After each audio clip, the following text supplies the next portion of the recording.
sama-sama kita mau datang kepada Tuhan pagi hari ini, Bapak Ibu Saudara, dimanapun Bapak Ibu Saudara berada, yang ada di gereja, yang ada di rumah-rumah, mari pagi hari ini saya mengajak kita semua dengan segenap hati kita, mari kita datang kepada Tuhan.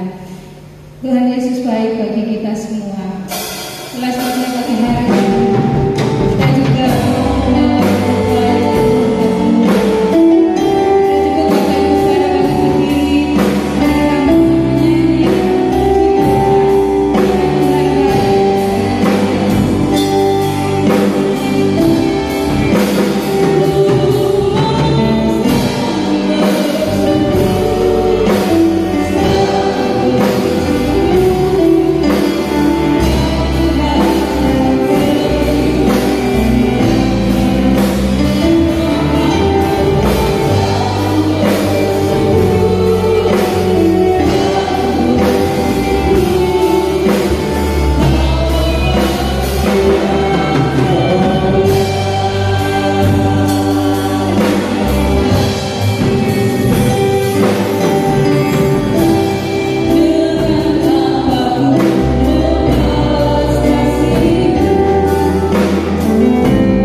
Dan pagi hari ini kami mau bersama-sama beribadah kepada Tuhan.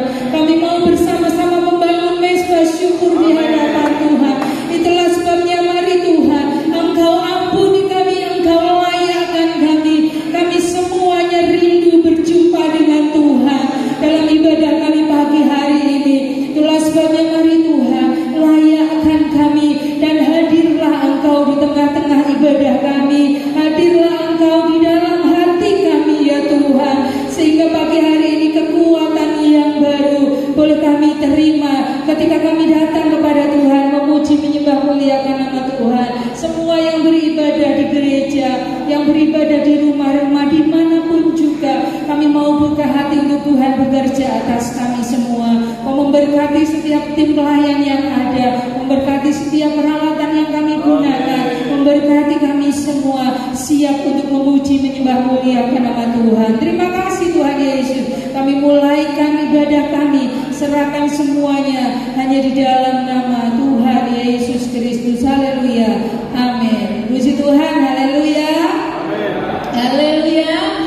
Puji Tuhan. Bapak Ibu boleh beri senyum satu dengan yang lain. Kita ada pagi hari ini karena kemurahan Tuhan, dan kita mau memuji menyembah muliakan nama Tuhan. Mari kita angkat satu pujian.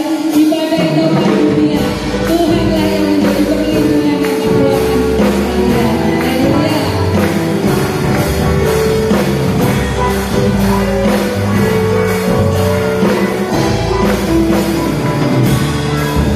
Ibadah itu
Sang Yesus dari dalam diri kita. Haleluya. Ya, untungku besar jika Yesus milikku. Kita nyanyikan bersama-sama lagu pujian ini.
sungguh Bapak Ibu. Itulah sebabnya mari kita terus membaharui komitmen kita di hadapan Tuhan. Sampai kapanpun, apapun yang terjadi, kita tidak mau lepaskan Yesus dari dalam hidup kita. Karena ada satu janji Tuhan, ketika kita setia kepada Tuhan, mahkota kehidupan Tuhan siapkan bagi Bapak Ibu saudara dan saya.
itu bersama-sama kita mendoakan anak-anak ini bersama-sama.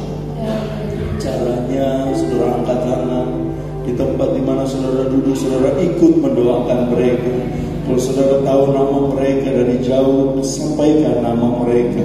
Percayalah apa yang kita kerjakan hari ini berdampak besar bagi pertumbuhan mereka dan menjadikan mereka anak-anak hebat untuk kemuliaan bagi nama Tuhan.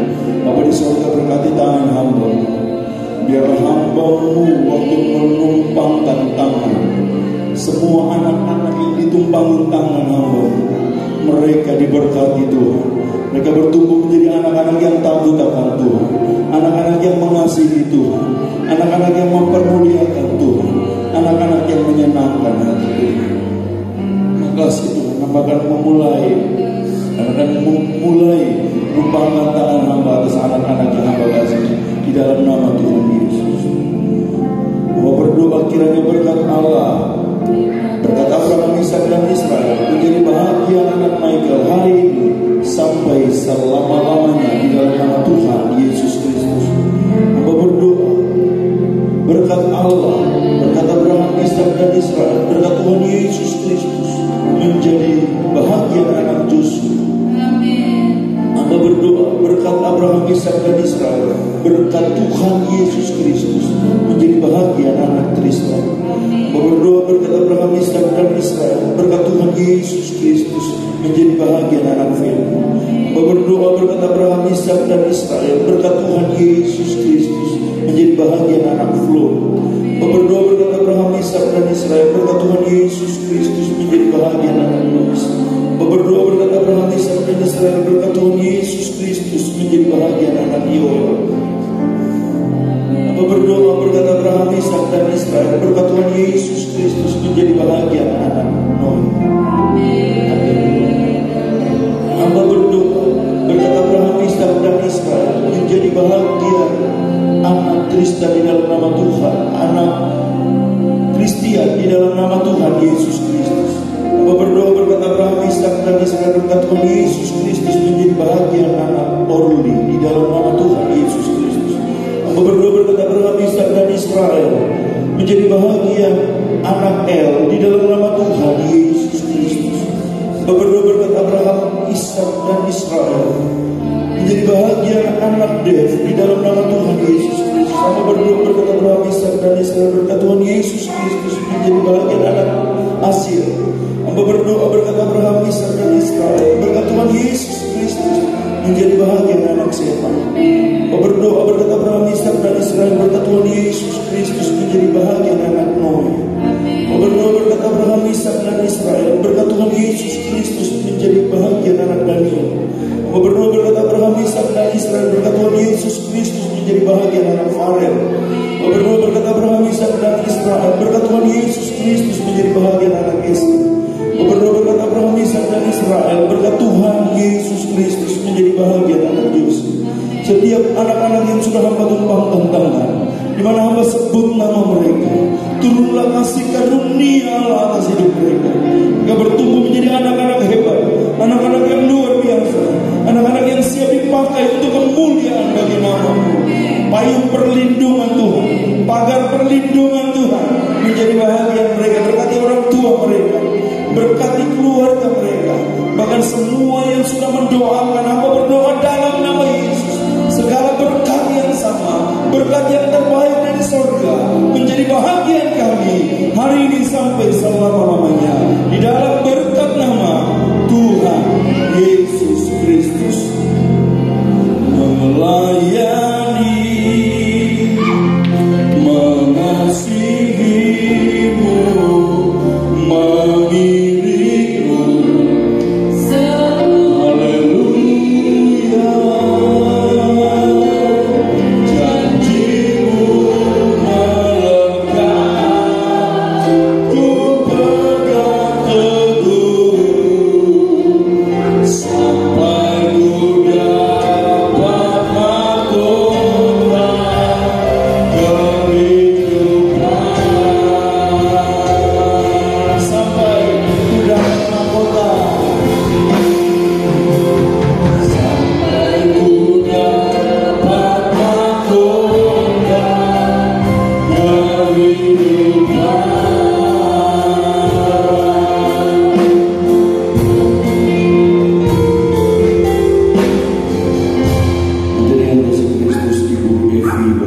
firman yang akan kita dengar.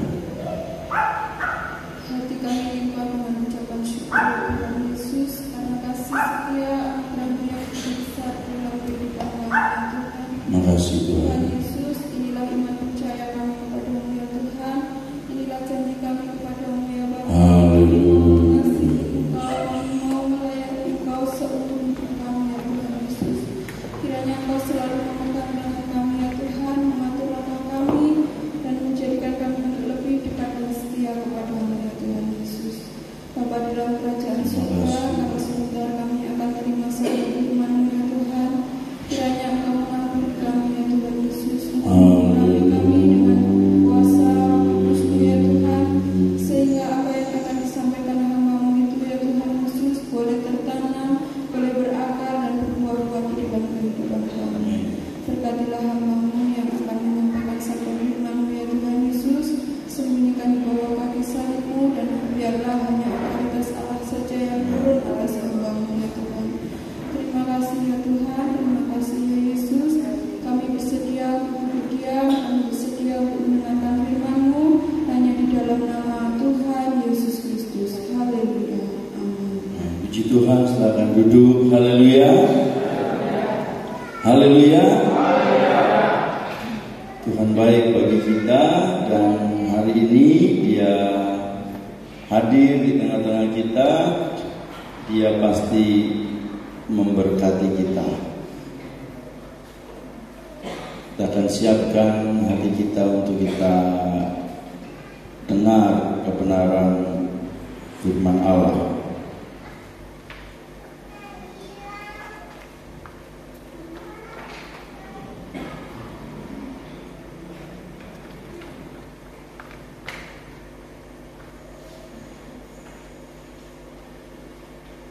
Izin sebentar untuk saya mempersiapkan.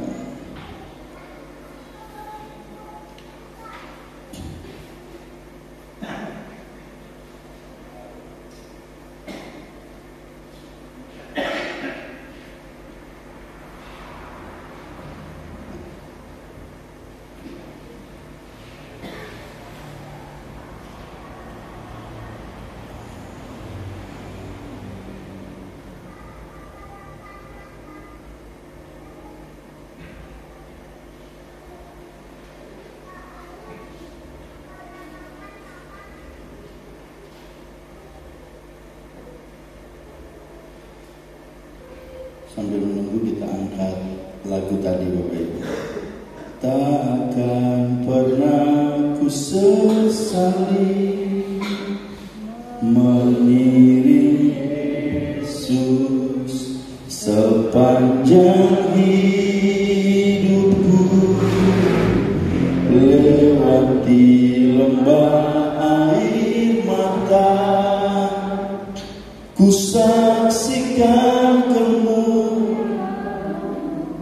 dinyatakan, berapapun harga yang harus ku bayar, ku kan tetap setia melayani, mengasihimu, mengiringmu seumur hidupku. Janjimu melekat, ku pegang teguh sampai ku dapat mahkota kehidupan. Haleluya. Hari ini kita akan berbicara tentang bagaimana rencana Tuhan dalam hidup jemaat tidak mungkin gagal. Haleluya. Tema kita hari ini, tak ada yang bisa menggagalkan rencana Allah yang besar atas hidupmu. Tak ada satupun yang bisa menggagalkan rencana Allah yang besar atas hidup kita. Bapak Ibu, ketika kita sudah ada di hati Tuhan, sudah perhatikan ini. Ketika jemaat, ketika saya, ketika semua orang percaya itu sudah ada di hati Tuhan, maka bisa dipastikan bahwa hidup kita aman dalam segala hal. Amin. Ketika hidup kita ada di hati Tuhan, maka kehidupan kita ke depannya, mau berjalan dimanapun, saudara berada dimanapun, dalam situasi apapun, dalam keadaan apapun, firman Tuhan pastikan saudara aman. Bahkan hal yang luar biasa, kalau kita ada di hatinya Tuhan, maka ada hal yang mungkin secara manusia kita tidak mungkin akan naik. Secara manusia tidak ada hal yang bisa kita dapatkan lebih. Bahkan mungkin ada orang yang sengaja menyembunyikan kita untuk menggagalkan kita. Ada orang yang sengaja membuat situasi untuk membuat kita gagal. Tapi kalau jemaat sudah ada di hati Tuhan, dengar baik, tidak ada yang dapat menggagalkan rencana besar Tuhan atas hidupmu. Amin. Gak ada satupun pribadi yang dapat menggagalkan rencana besar Tuhan atas hidup kita. Saudara perhatikan kembali, saya mengingatkan tentang Daud. Secara manusia, dia tidak dipromosikan oleh ayahnya. Dia tidak disebutkan oleh ayahnya. Dia tidak dikatakan namanya kepada Samuel oleh Isai. Tetapi karena Daud sudah ada dalam hati Tuhan, dimanapun Daud ada, di padang belantara, di tempat yang tersembunyi, di tempat di mana tidak ada orang yang melihat dia, tidak ada orang yang berpikir orang ini akan jadi raja. Tapi ketika Daud sudah ada di hati Tuhan, dengar baik, Tuhan mampu melakukan apa yang tidak terpikir oleh manusia, tapi itu sudah dalam hati Tuhan, dan Tuhan akan bawa untuk menggenapi janjinya, untuk membuktikan bahwa rencana Allah untuk pribadi-pribadi yang dalam hatinya Tuhan itu ada nama kita. Tidak ada satupun manusia yang dapat menggagalkannya. Haleluya. Itu berarti apa Bapak Ibu? Ini berarti bahwa masa depan kita, masa depan saya, masa depan jemaat itu bukan ada di tangan manusia Bapak Ibu. Masa depan jemaat bukan berada di tangan manusia, bukan berada di tangan perusahaanmu. Haleluya. Masa depan kita bukan ada di tangan perusahaanmu. Jodohmu tidak ada kaitan dengan berapa umurmu. Jodohmu tidak ada kaitan dengan kenapa mukamu demikian.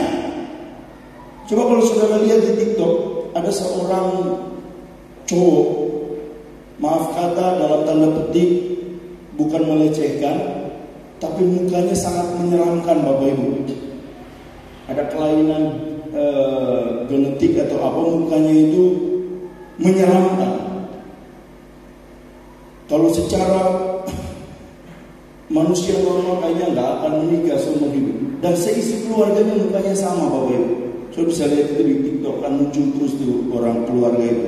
Tapi istrinya bisa begitu baik. Ya bagi manusia normal cantik buat orang itu. Kok bisa?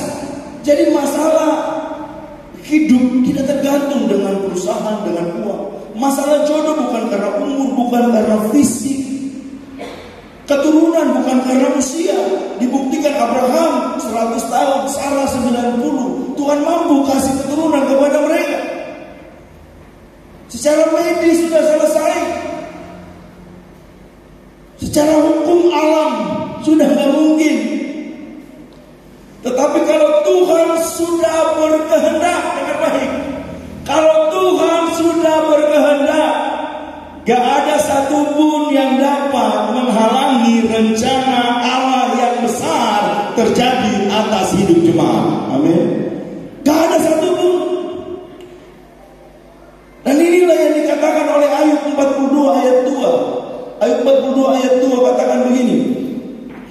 sambil buka Alkitab saudara, ayat emasnya nanti kita buka di bagian terakhir. Ini pendahuluan. Ayat emas sekaligus mendekati ayat penutup. Ayub 42 ayat 2 katakan begini. Aku tahu bahwa Engkau sanggup melakukan segala sesuatu dan tidak ada rencanamu yang gagal.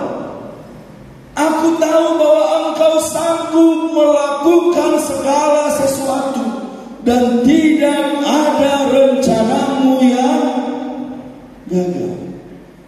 Saya punya teman suka sekali baca ayat ini. Setiap doa Bapak Ibu, berapa kali dia berdoa?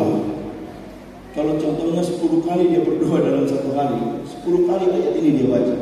Jadi kalau Bapak Ibu, kalau satu angkatan dengan dia, sebelum dia tutup doa, semua akan teriak sama-sama. Pas dia mau katakan dalam nama Tuhan Yesus, belum amin, itu biasa dia katakan, aku tahu bahwa Engkau sanggup. Nanti teman-temannya sudah tahu titik di mana dan kita akan sama-sama teriak, aku tahu bahwa Engkau sanggup melakukan segala perkara dan tidak ada rencanamu yang gagal. Kadang-kadang dia malu Bapak Ibu. Tapi itu yang sering diucapkan. Kita sama-sama satu angkatan, kita teman baik di sekolah, teman baik sekali. Hari ini dia sudah menjadi seorang pemimpin di Provinsi Gorontalo, memimpin gereja. Dia memiliki pelayanan yang baik. Waktu saya ke sana dia menyambut saya dengan luar biasa. Karena dulu peristiwa Bapak sebelum saya lanjut, ini ayat yang berkesan dan saya ingat teman saya. Waktu saya kena tipes Bapak Ibu, saya kena tipes dengan DB. Dia bilang, kamu ini kurang olahraga, kamu harus lari keliling sekolah. Jadi Bapak Ibu tahu, saya ini pikir saya ini kurang olahraga, ikut dia punya mau. Saya keliling asrama dalam keadaan tipes dan DB Bapak Ibu. Tipes DB saya lari mungkin lebih dari 10 kali turun naik tangga asrama itu Bapak Ibu. Dan akhirnya saya terkapar dan kejang-kejang di rumah sakit. Hampir lewat Bapak Ibu. Dan dia begitu minta maaf ke saya Bapak Ibu. Dan sampai hari ini dia kalau ketemu saya, hampir saya membunuh kamu Bapak Ibu. Dan waktu saya ke sana dia menyambut saya dengan luar biasa. Setiap hari dia jemput saya untuk makan ikan kerapu gede-gede Bapak Ibu. Setiap waktu dia telepon, sudah siap, sudah siap, sudah siap. Dan ini yang ayat yang selalu dia ucapkan. Terus menerus dia ucapkan. 1-2 kali mungkin saudara nggak dapat apa-apa. Tapi percayalah, firman Tuhan Alkitab katakan, firmanku yang keluar tidak akan pernah kembali dengan sia-sia. Amin. Alkitab katakan, aku tahu Engkau sanggup melakukan segala perkara. Ayub katakan, Ayub tahu bahwa Tuhan sanggup melakukan segala perkara Bapak Ibu.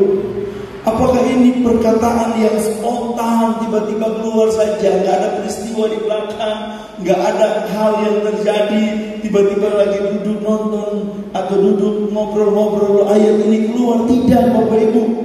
Ayub melihat bahwa banyak perkara yang Tuhan kerjakan dalam hidupnya. Bahkan dia pernah menghadapi situasi pahit di mana anak-anaknya meninggal, hartanya habis, Bapak Ibu. Dia menghadapi situasi yang benar-benar secara manusia tidak bisa diterima. Kita yang setia tiba-tiba diuji, mulut kita protes Bapak Ibu, padahal yang diambil dari Tuhan hanya secuil dari hidup kita. Ayub bukan secuil, Ayub diambil segala-galanya, hartanya diambil, keluarganya diambil, bahkan dia diberikan sakit penyakit yang sangat mematikan bagi tubuhnya. Penderitaan, borok sekujur tubuh, dia harus garuk dengan beling, saking gagalnya Bapak Ibu. Makanya dia tahu tentang hal-hal yang Tuhan mampu untuk kerjakan ini. Tuhan mampu mengambil, Tuhan mampu memberi, Tuhan mampu mengambil. Tapi dari semua yang Ayub alami itu, dia menarik sebuah kesimpulan yang hebat atas hidupnya. Dan itu dia katakan kepada dirinya, aku tahu Engkau sanggup melakukan segala perkara Tidak ada rencana Tuhan yang gagal. Haleluya. Gak ada satupun yang bisa membuat rencana besar Tuhan itu gagal atas hidup kita. Ayub jelas mengatakan, Bapak Ibu, apakah ini hanya terjadi kepada manusia, di mana ada pihak-pihak lain yang berusaha menggagalkan kita? Di satu sisi Tuhan pengen membuat sebuah rencana besar, tapi di satu sisi ada juga pihak lain yang berusaha menggagalkan. Bukan hanya berbicara tentang Ayub, Bapak Ibu. Saudara lihat di Injil Matius pasalnya yang keempat, maka saudara akan temukan bagaimana setan kuasa kegelapan berusaha menggagalkan rencana besar Tuhan untuk memberikan keselamatan kepada manusia. Jangankan manusia kita, manusia Tuhan saja yang datang dari surga turun ke bumi berikan hidupnya. Dia mengalami banyak peristiwa, bahkan dia mengambil satu bahagian penyangkalan diri 40 hari 40 malam. Setan melihat tentang sisi kemanusiaan. Rasanya manusia, semua manusia, mau manusia Tuhan atau manusia apa, kalau dicobai bisa akan lolos, bisa akan berhasil. Bapak Ibu dengar baik sebelum saya menjelaskan. Kalau manusia Tuhan saja dicoba, apalagi manusia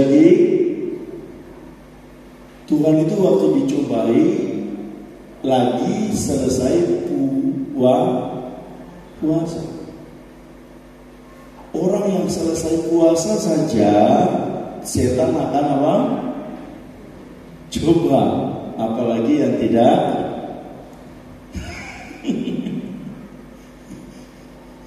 Ini yang disampaikan. Sudah perhatikan ini. Setan pengen kuasa kegelapan mau melihat rencana besar Tuhan tentang karya keselamatan itu gagal. Setan mau melihat tentang rencana besar karya Tuhan di salib itu gagal. Tapi sekali lagi saya mau katakan, tidak ada satupun pribadi yang dapat menggagalkan rencana besar Tuhan untuk hidup kita. Tuhan punya rencana besar untuk hidup kita, yaitu apa? Keselamatan. Tetapi setan tidak mau jemaat menilai selamat. Caranya apa? Manusia Tuhan harus diselesaikan. Caranya bagaimana? Coba Tuhan dalam kemanusiaannya.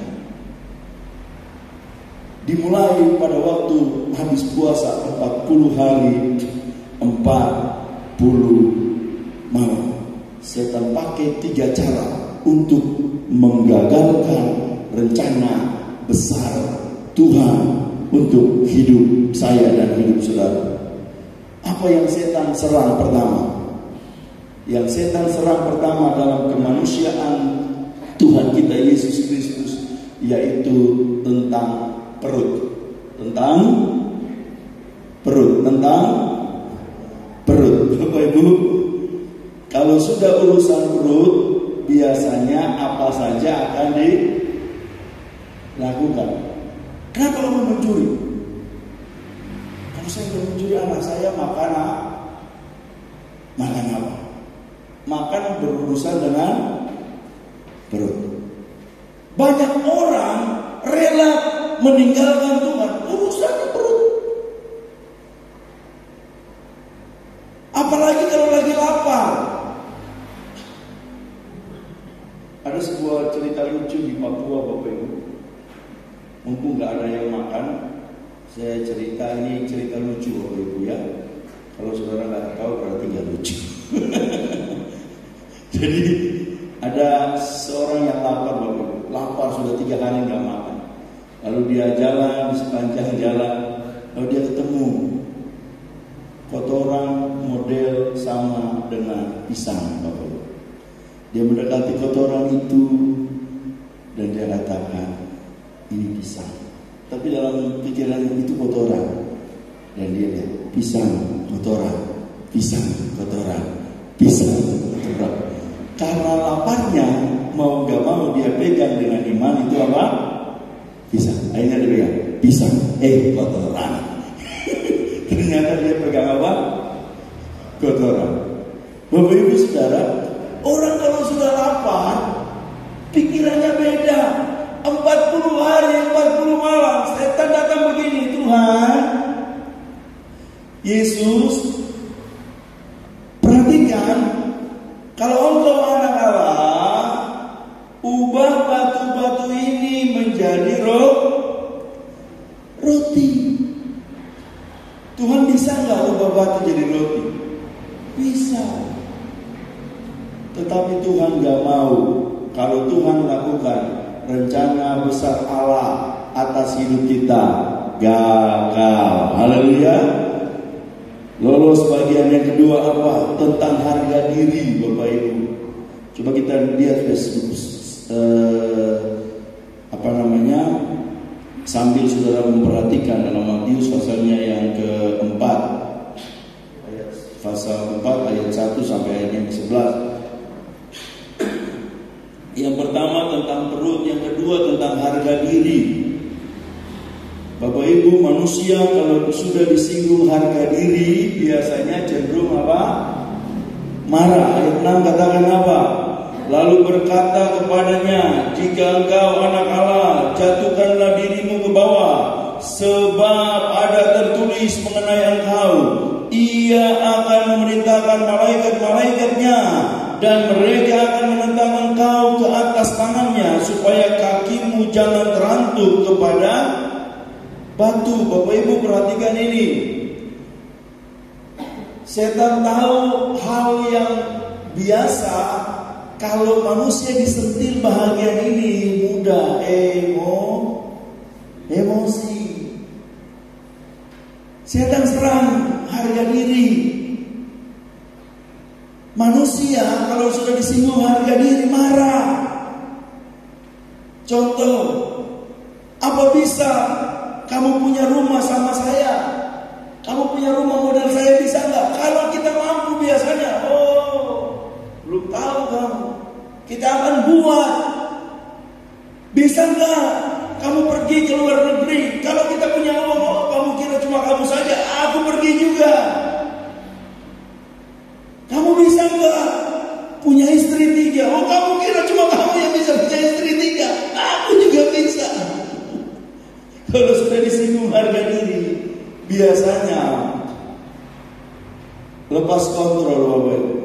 Tuhan dikasih bahagian pertanyaan dari iblis. Kalau engkau anak-anak, coba bisa enggak Bapak? Kalau Tuhan pengen membuktikan, kamu mau lihat? Bisa. Tapi Tuhan tidak mau ikutin kata setan. Rencana besar Tuhan tentang keselamatan masih terjaga. Haleluya.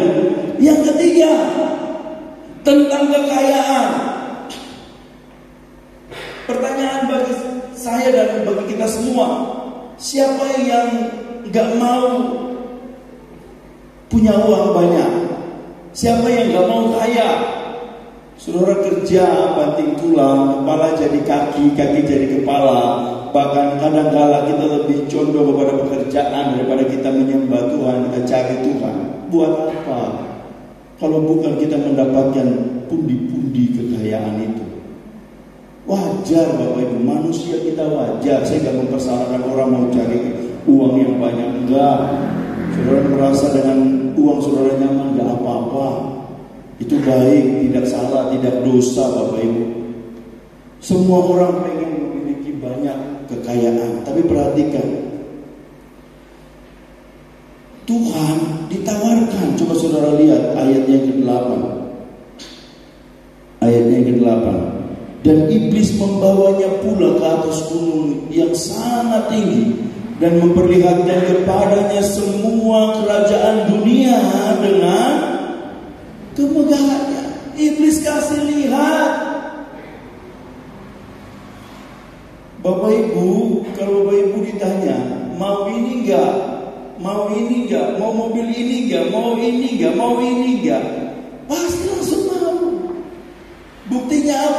banyak orang belum ditawarkan, mereka cari setan. Di mana? Di dukun-dukun, di Gunung Kawi, mana lagi? Di mana-mana lah mereka cari. Mereka menyembah demi yang namanya kekayaan. Setan tawarkan, Tuhan ambil ini kekayaan. Caranya ayatnya ke-9 apa?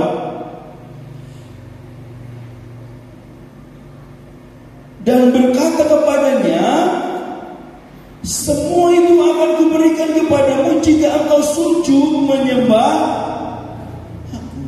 Simple. Kalau manusia era sekarang belum ditawarkan, gak ada tawaran langsung, ada suara kamu Gunung Kawi pulang langsung kaya, enggak. Cuma dengar dari kata orang, kalau kamu kesini, kamu berikan ini, pulang kaya. Kamu kasih ini, pulang kaya. Banyak orang yang rela menyembah hal-hal yang gak benar demi kekayaan itu. Tetapi Tuhan tidak. Kenapa Tuhan tidak mau lakukan dengan baik? Bukan Tuhan tidak mau membuktikan kepada setan, bukan. Kalau Tuhan lakukan itu, maka rencana besar Tuhan tentang keselamatan gagal total untuk hidup kita. Dan endingnya apa? Endingnya karya keselamatan itu tetap bisa Tuhan realisasikan di Golgota. Dan semua kita yang harusnya masuk ke dalam maut, masuk ke dalam penghukuman, menerima keselamatan yang daripada Tuhan. Sekali lagi, rencana Tuhan tidak mungkin apa? Gagal. Dan kita dapat melihat peristiwa ini pun akhirnya setan gagal. Setan gagal dalam berusaha menggagalkan rencana besar Tuhan tentang keselamatan. Masuk lagi pada poin berikutnya, Bapak Ibu. Apakah setan menyerah? Setan mungkin sering nyanyi lagu rohani, ku tak akan menyerah. Dia sudah uji Tuhan 3 kali, gak gagal. Sudah gagal, dia berusaha. Dia mungkin dengar lagu ini, dia nyanyi lagi, ku tak akan menyerah pada apapun juga sebelum ku coba semua yang ku bisa. Loh, gila nih setan ini Bapak Ibu ya. Dia mau berusaha, coba sekali lagi. Nah, orang itu kalau penasaran biasanya suka coba. Setan ini coba. Bapak Ibu jangan suka penasaran, coba-coba. Haleluya. Ini kebiasaan setan Bapak Ibu. Tapi kalau gagal dalam dunia pekerjaan apa? Coba terus, jangan patah semangat. Amin. Sampai kita berhasil. Nah, ini bagian yang lain Bapak Ibu. Setan ini berusaha juga. Coba kita perhatikan. Dalam Matius 16, Matius 4 dia gagal. Dia muncul lagi di Matius 16 Bapak Ibu. Matius 16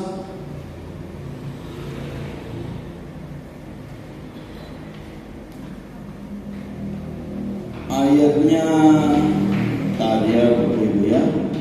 Sebelum ke Matius ya oke, langsung aja Matius 16 ayat 22. Kita akan lihat ayat 22.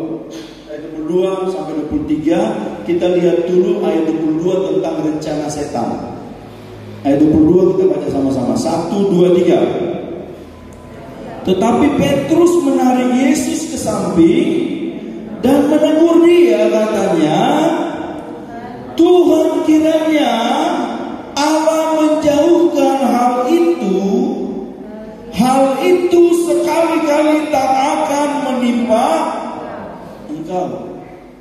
Bapak Ibu, kalau saudara baca, ini seolah-olah baik, ini murid yang baik. Dengar baik, kalau setan gak bisa pakai kata-kata yang seolah-olah mengerikan untuk menggoda kita, setan bisa pakai kata-kata yang menyenangkan untuk menjebak kita. Petrus sekiranya baik. Coba saudara baca ayat sebelumnya. Sejak waktu itu, ayat 21, Yesus mulai menyatakan kepada murid-muridnya bahwa ia harus pergi ke Yerusalem dan menanggung banyak penderitaan dari pihak tua-tua, imam-imam kepala, dan ahli-ahli Taurat, lalu dibunuh dan dibangkitkan pada hari ketiga. Yesus nyatakan itu kepada murid-murid. Petrus muncul. Kira-kira kalau saya katakan begini, saya ini harus ke Malang, di Malang akan disiksa, di Malang akan dibunuh. Lalu tiba-tiba ada jemaat, Om, jangan ke Malang, Om ke sini saja. Om pergi ke sini, nanti saya fasilitasi hotel, Om. Saya fasilitasi semua, saya kasih uang saku. Pokoknya Om jangan ke Malang. Kalau Om ke Malang, Om akan mati. Kira-kira tujuannya baik gak? Baik. Petrus katakan, Tuhan, jangan pergi. Tapi dengar baik, apa yang Tuhan katakan. Ayat 22, ini rencana setan. Rencana setan untuk menggagalkan. Sekali lagi, dia sudah gagal di Matius tadi. Habis Yesus puasa, dia pakai rencana lain untuk gagalkan karya keselamatan. Tapi ayat 23, coba baca sama-sama. 1, 2, 3.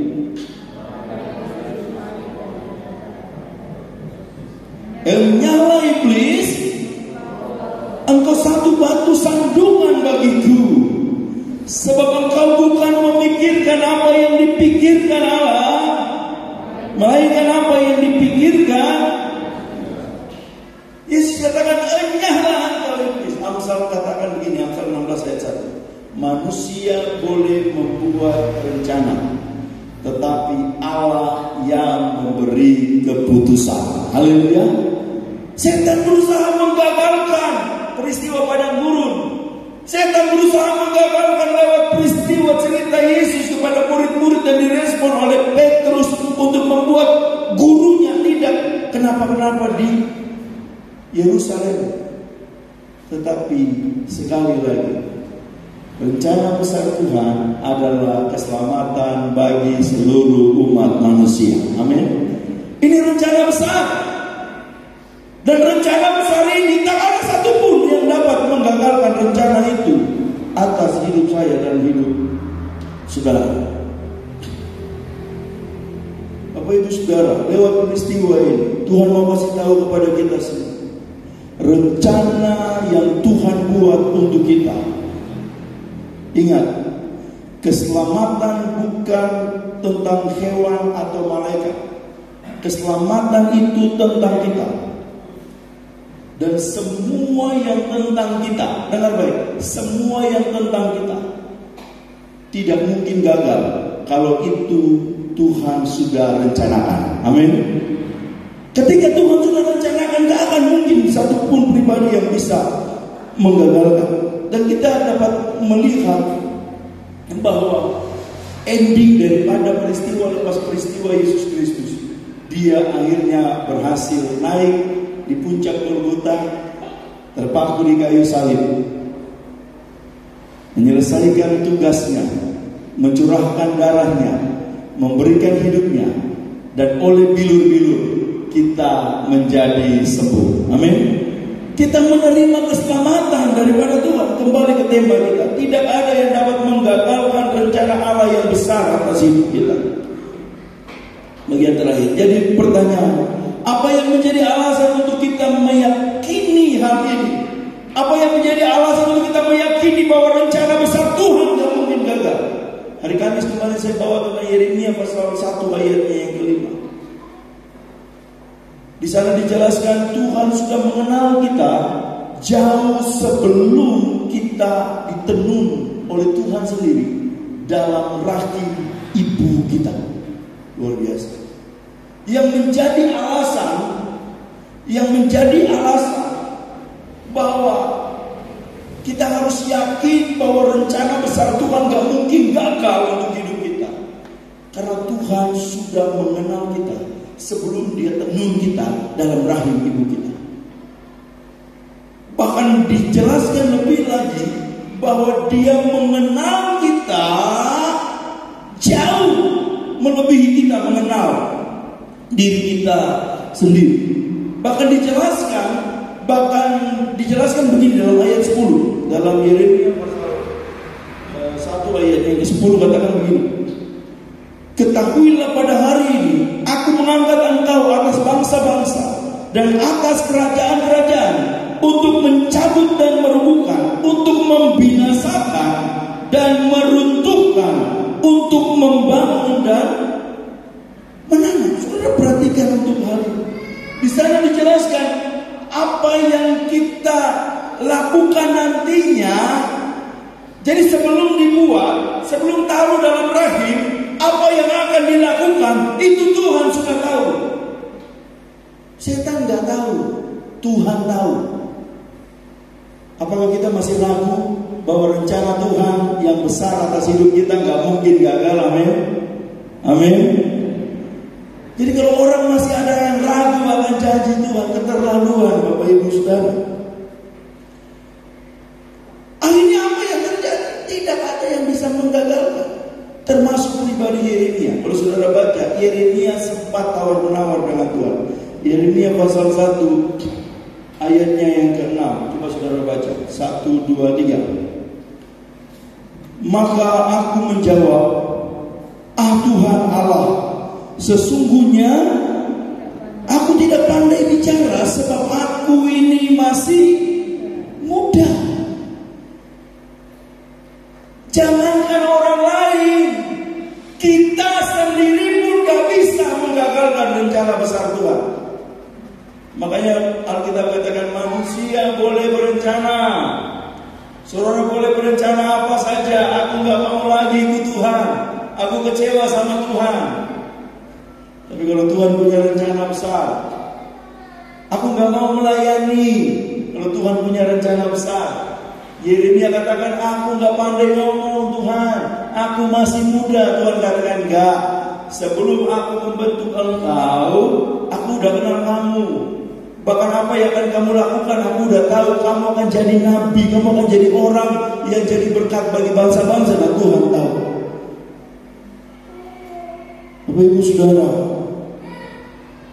makanya dalam Yesaya ini ayat mas kita sekaligus ayat penutup kita Bapak Ibu ya. Makanya dalam Yesaya 14 ayat 7 di sana dikatakan begini.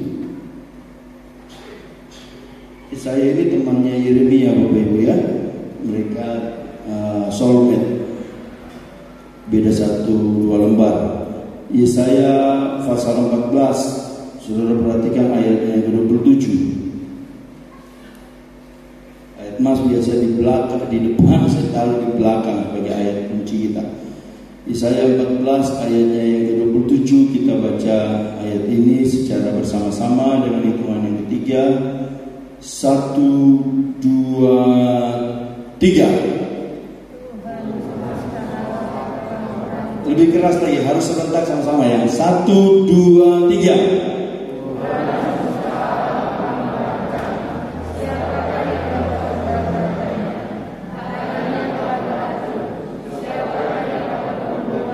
Haleluya.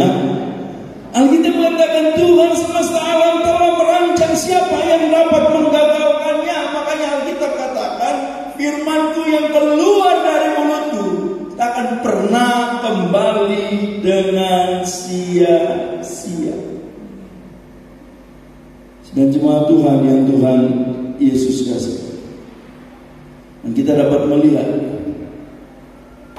Tuhan benar-benar membuktikan bahwa kepada manusia, apapun keadaan kita hari ini, tidak ada satupun pribadi yang dapat menggagalkan rencana besar Tuhan atas hidup kita. Saya akan tutup dengan sebuah kesimpulan sederhana untuk menggambarkan tentang manusia siapapun tidak bisa menggagalkan rencana Tuhan. Kalau tadi ayat terakhir, ini pasal terakhir. pasal terakhir dalam Matius pasal 1 ayat 1 sampai 17, nggak usah dibaca, saya akan jelaskan bersama-sama karena itu berbicara tentang silsilah Tuhan Yesus. Kalau sudah berbicara silsilah panjang Bapak Ibu ya, tapi kita akan perhatikan nama-nama dalam perjanjian lama. Saya akan baca. Abraham, Ishak, Yakub sama-sama pernah menipu. Abraham, Ishak, Yakub. Orang bijak hari ini katakan, orang yang sudah menipu 99% kemungkinan besar, orang yang suka menipu turun-temurunnya pasti akan suka menipu, dan keluarganya akan menjadi keluarga yang gagal. Itu kata manusia. Apakah ini menjadi alasan untuk kita menipu? Jangan. Haleluya. Tapi dengar ini, Abraham, Ishak, Yakub pernah menipu. Tetapi perhatikan, lewat 3 orang ini berkat Tuhan dicurahkan bagi sekalian bangsa. Haleluya. Tamar, Yehuda, dia tidur dengan menantunya Tamar. Rahab, seorang pelacur. Ruth, perempuan Moab. Daud bersinah. Salomo hidup dalam dosa yang nanti saudara bisa lihat di bagian-bagian yang lain. Asa, dia sakit hati kepada Tuhan. Yosafat bekerja sama dengan orang jahat. Yoram sakit usus dan mati, tidak dicintai orang. Kalau saudara baca kisah-kisah ini, loh kok ada nama-nama ini? Nama-nama ini kan nama-nama yang gak benar dalam silsilah. Tetapi mau model apapun, tidak ada yang bisa menggagalkan peristiwa akbar kelahiran Yesus datang ke dunia menyelamatkan saya dan saudara. Pemain musik silakan ambil tempat. Bapak Ibu, ini sebenarnya gambaran tentang kita. Percaya begini, siapapun kita bukan produk gagal. Coba katakan 2, 3, saya bukan produk gagal. 2, 3. Sekalipun banyak orang yang menganggap mungkin kamu produk gagal, percaya Tuhan punya rencana yang indah, dan rencana Tuhan tidak mungkin gagal. Yang harus kita lakukan cuma satu, percaya. Amin. Kita percaya sama Tuhan, jangan mundur dari Tuhan, jangan lepaskan kepercayaanmu. Alkitab katakan, jangan lepaskan kepercayaanmu karena besar upah, besar reward, besar berkat yang menanti kita. Mari kita bangkit berdiri sama-sama. Haleluya. Haleluya. Kalau ada hari-hari ini saudara melihat situasi kayaknya apa bisa? Kayaknya nggak mungkin. Apa sih bisa saya bangun ini? Apa bisa anak saya bisa seperti ini?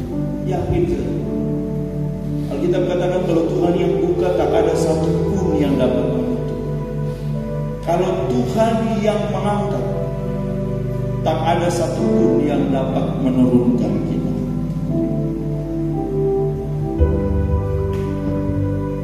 Tak ada satu pun yang dapat menghalangi rencana besar Tuhan.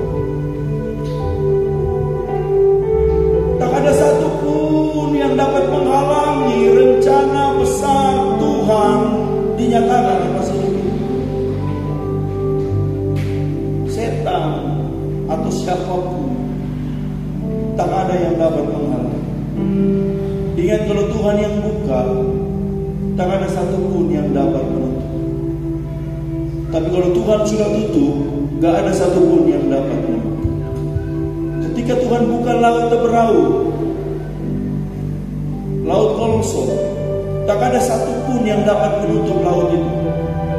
Tapi ketika Tuhan sudah tutup laut itu, tak ada satu pun yang dapat membuka untuk membawa diri mereka selamat.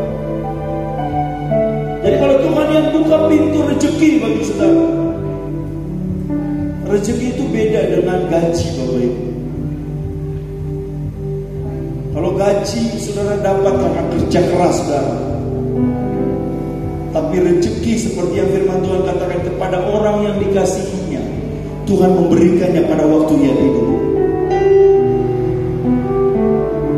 Kadang-kadang kita tidak bekerja dengan maksimal, kita mungkin sakit, kita mungkin lagi keadaan tidak baik-baik saja.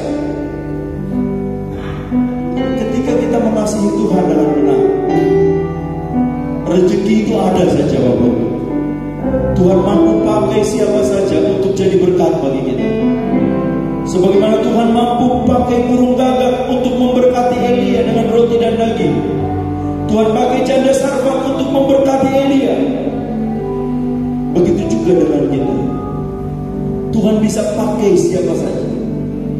Dan tidak ada yang dapat menggagalkan rencana besar Tuhan atas hidupmu. Tak ada yang dapat menggagalkan rencana besar Tuhan atas anak-anakmu.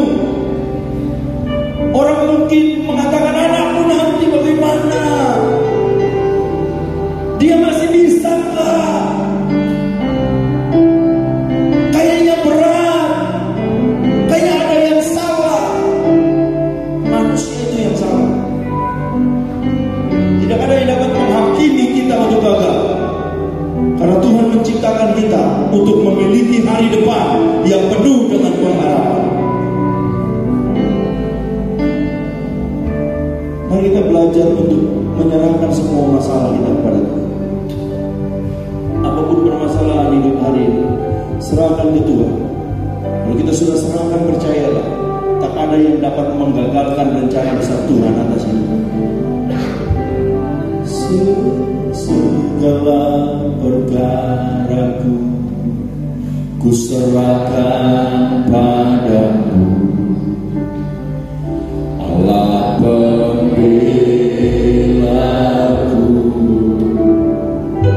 Segala kuat hatiku ku taruh di kakimu, Allah pelihara, Allah pelihara.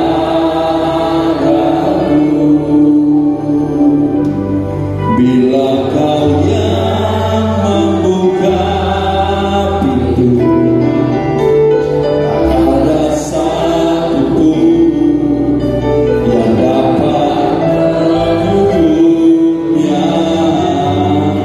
Bila kau yang mengangkat aku, tak ada yang dapat.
Bapakmu itu orang gagal, bapakmu itu seorang penipu.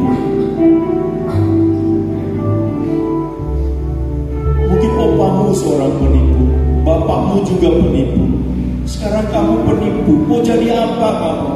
Kalian itu keluarga penipu, gak mungkin jadi apa-apa.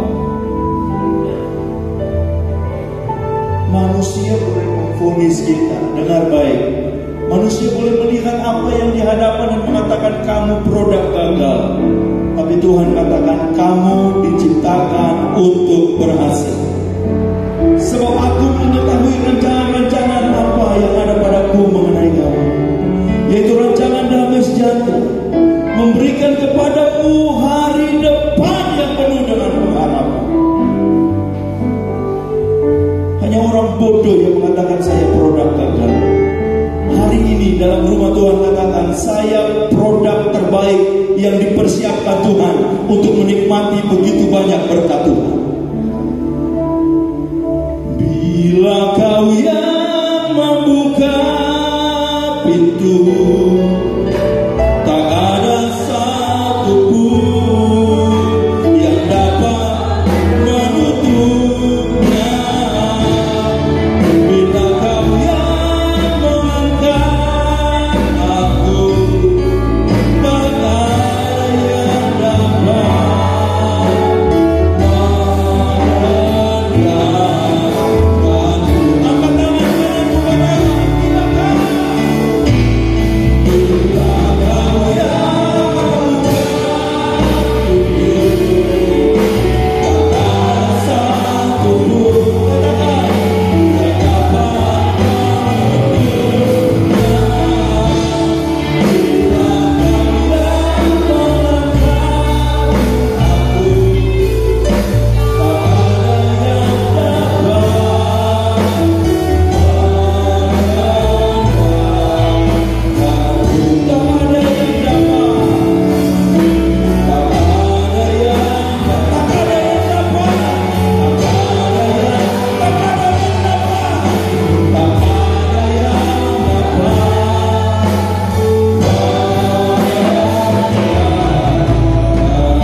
Haleluya, puji Tuhan.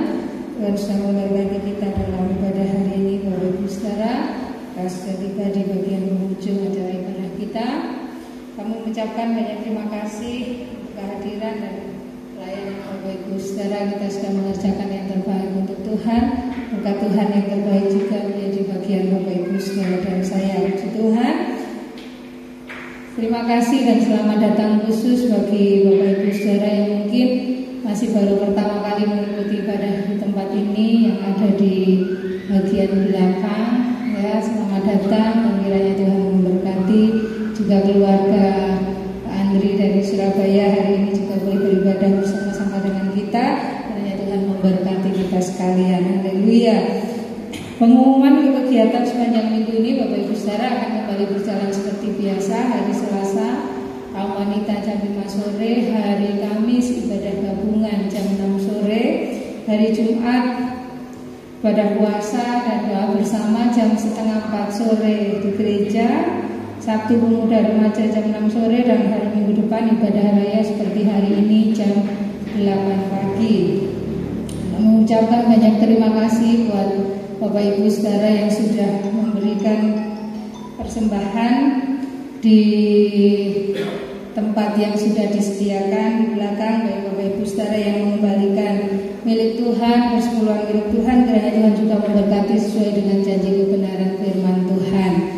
Haleluya. Selanjutnya Bapak Ibu Saudara, saya akan sampaikan berkaitan dengan perayaan Natal kita di tahun 2022 ini.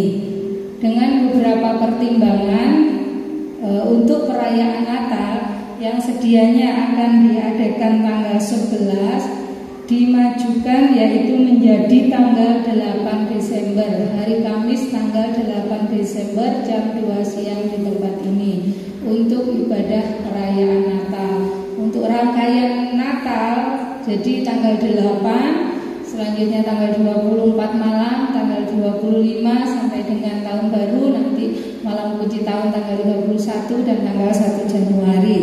Dan untuk perayaan Natal khususnya tanggal 8 Desember, karena kita sudah menentukan tanggal, kami mohon untuk panitia Natal untuk segera membuat surat permohonan pembicara dan juga surat kepada hamba Tuhan yang akan juga ambil bagian dalam pengisian acara. Mungkin nanti Bu Sekretaris, Pak Ketua, mohon untuk segera mempersiapkan surat ini, dan jika sudah selesai bisa disampaikan kepada kami akan teruskan kepada hamba Tuhan yang akan kita undang dalam perayaan Natal kita di tahun ini. Juga untuk anggaran Natal seperti yang sudah pernah saya sampaikan beberapa minggu yang lalu, dianggarkan perayaan Natal kita kurang lebih senilai 20 juta rupiah. Mari Bapak Ibu, amplop sudah disiapkan di belakang, silakan Bapak Ibu ambil, berdoa terlebih dahulu. Tuhan akan siapkan benih untuk Bapak Ibu jemaat menabur guna perayaan Natal, dan boleh mulai menabung ya di Bendahara Natal Ibu Veronica dan Ibu Esther Evi. Ini untuk Natal. Dan selanjutnya Bapak Ibu, mohon maaf hari ini LCD tidak bisa digunakan ya. Beberapa waktu yang lalu yang bermasalah layar monitor yang ada di depan sini. Nah, ini sudah diperbaiki, sudah bisa nyala. Tetapi hari ini tidak tahu tadi malam tiba-tiba mati sendiri untuk komputer LCD di belakang. Jadi mohon maaf hari ini tidak bisa dipergunakan, dan nanti akan diadakan perbaikan. Mohon terus dukung dalam doa Bapak Ibu Saudara supaya sarana prasarana ibadah kita yang perlu untuk kita perhatikan juga untuk kelangsungan pelancaran ibadah kita, Tuhan tolong semuanya boleh berfungsi dengan baik untuk kemuliaan nama Tuhan. Juga untuk penyelesaian teras, terus mohon bantu dalam doa supaya apa yang kita tunggu khususnya untuk ketersediaan material atap, supaya Tuhan sediakan, dan segala hal yang lain yang juga masih dibutuhkan Tuhan yang menyediakan, semuanya jadi baik hanya karena kemuliaan Tuhan dan untuk hormat kemuliaan nama Tuhan saja. Dan yang terakhir untuk donor darah Badan Misi akan kembali diadakan donor darah kerjasama Badan Misi dan tim PMI hari Minggu tanggal 30 Oktober. Jadi masih 2-3 minggu yang akan datang. Mohon Bapak Ibu mempersiapkan diri, mohon bantuannya untuk memberikan informasi ini dimanapun Bapak Ibu berada, dengan teman-teman komunitas dimanapun berada, supaya nanti tanggal 30 Oktober donor darah rutin Badan Misi dengan PMI di sini kita bisa mendapatkan lebih banyak lagi pendonor. Semuanya kita kembalikan untuk hormat kemuliaan nama Tuhan. Saya rasa ini pengumuman yang bisa saya sampaikan. Mungkin ada tambahan pengumuman akan disampaikan oleh Bapak Gembala, dan kita akan akhiri ibadah kita hari ini. Tuhan Yesus memberkati.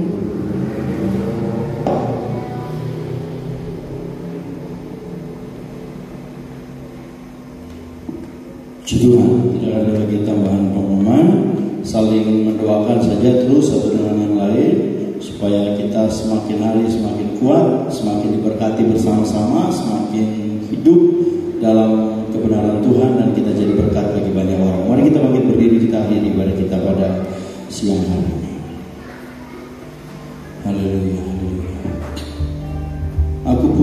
Tuhan yang besar.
Kami punya Tuhan yang hebat. Kami punya Tuhan yang tak pernah tinggalkan kami. Kami punya Tuhan yang selalu ada bagi kami. Dan hari ini kami mengucap syukur karena penyertaan-Mu ajaib bagi kami. Jemaat Peniel terpelihara dalam kasih karunia Tuhan. Jemaat Peniel diberkati oleh Tuhan. Jemaat Peniel seluruhnya menikmati kebaikan Tuhan. Sebab itu hamba berdoa Tuhan memberkati jemaat-Mu.